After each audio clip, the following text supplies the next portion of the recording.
So I was reading this book, The Secret of the Three Fates, which is very interesting because it's an urban fantasy kind of novel. So I was looking this up on the app Libby, which is effectively if you have a library card, you can borrow books for free on your phone.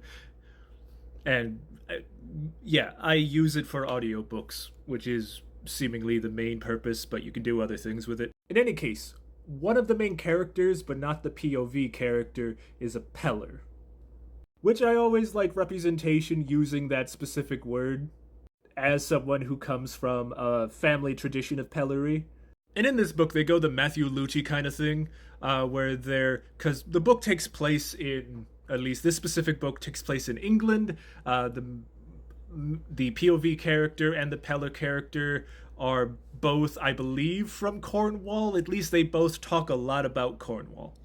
And specifically, they talk about the sea folk, implying, she, Ferishim, and, other fairfolk creatures from that area, specifically of the sea, which is how Matthew Ludi got his abilities, at least within the folklore, that effectively mermaids gave it to him.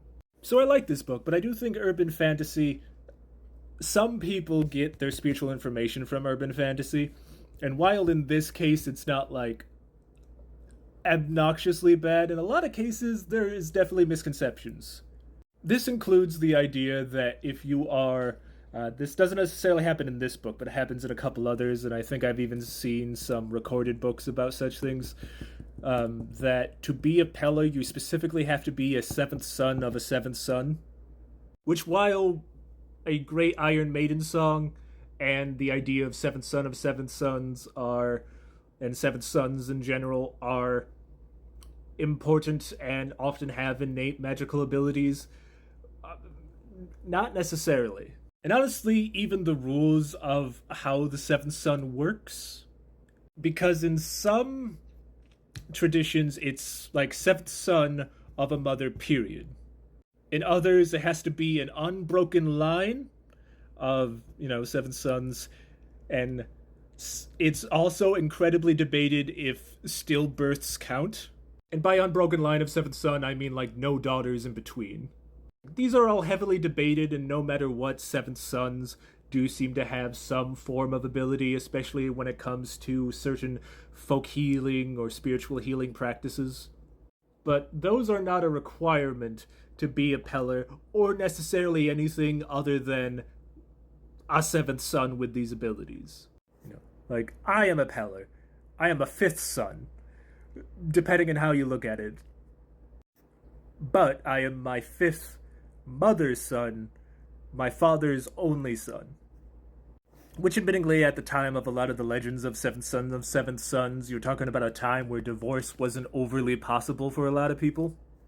And my parents, for a variety of reasons, never married. There's a whole thing.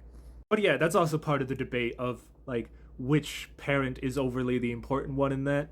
Seventh child of the mother who had the said child with a seventh son, or if it's seven children specifically from the father who is also a seventh son. And a lot of the times being the son of a seventh son. This is slowly turning into a tongue twister. Like being the first seventh son. Like your father doesn't necessarily have to be a seventh son, also applies to a lot of these legends. And now that I'm thinking about it, aside from having like daughters and threes, I don't know about that much about like specifically having daughters in certain numbers and them having magical abilities. But there is something very specific about being a seventh son in a lot of cases where it's like you are unable to be cursed, you're unable to get a lot of sicknesses, or you're like recover quickly from such things. Like somehow specifically being the seventh son like this has a habit of being like a magical protection, and you can spread that protection to others. Which makes me almost want a book about the eighth son.